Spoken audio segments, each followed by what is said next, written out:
در ناحیه واسه مقامات اجرایی حکومت دولتی ناحیه جماعت شهرک و دهات در یکجایی با کمیته‌های محل به تازگی محیط زیست توجه خاص ظاهر نموده با جلب ساکنان طریق حشر محیط زیست را تازه نگاه می‌دارند.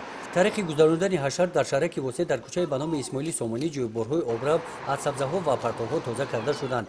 نتیجه کارهای فرماندهی کارمندان جماعت شهرک بین اهالی عاید تازگی محیط زیست پیشگیری بیماری‌های سرایتی رعایت کردن قاعده‌های شهرداری می‌باشند که نگاه ساکنان شهرک مناسبت آنها با محیط زیست سال تا سال بهتر می‌گردند.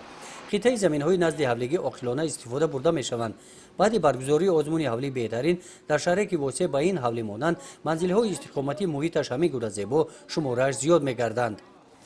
در برگزاری حشرهای عمومی سهمی شعبه کار با زنان و عائله کلان است. با اقدام زنان بخشیده به روز عائله در جماعت دهات به نام عبدی عوض حشر عمومی گذرانده شد.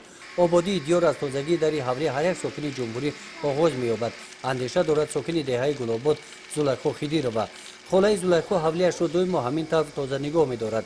زمین نزد حولیگی‌اش را ثمرناک استفاده می‌برد. در سمت تازگی و تربیت فرزندان این عائله در دهه نمونه دیگران میباشد. اعضایان این عائله در حشر عمومی فعالانه اشتراک نمودند. تاریخ حشر در دهه گل‌آباد راهروها تازه کرده شده از همه کوچه‌ها پرتوها برآورده شدند. درختان شفت راهروها را سفید کردند. در دهه ما مردم علاقه با تازگی آبادانی خود یک میل رغبت زیاد دارند چون که هر روز نو بست از روز شنبگی که شنبگی اعلام نمیکنیم هر روز هر سحر پیش از به کار برآمدن البته برآمده گرد اطراف خانه های خود را کوچه ها را یک روبوچین میکنند تازه میکنند بعد به کارهای سحرایشون برآمده میروند.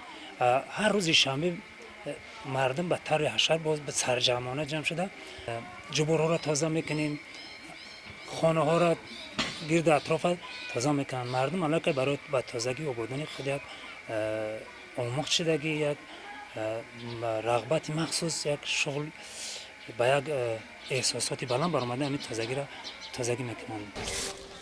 برای تازه نگاه داشتن محیط زیست در دیگر جماعت‌های دهات همه گونه حشرها گذرانیده شدند. گزارش خواجه نظریف خدای نظر ظهورов از ناحیه واسه برای برنامه اطلاعاتی نوید.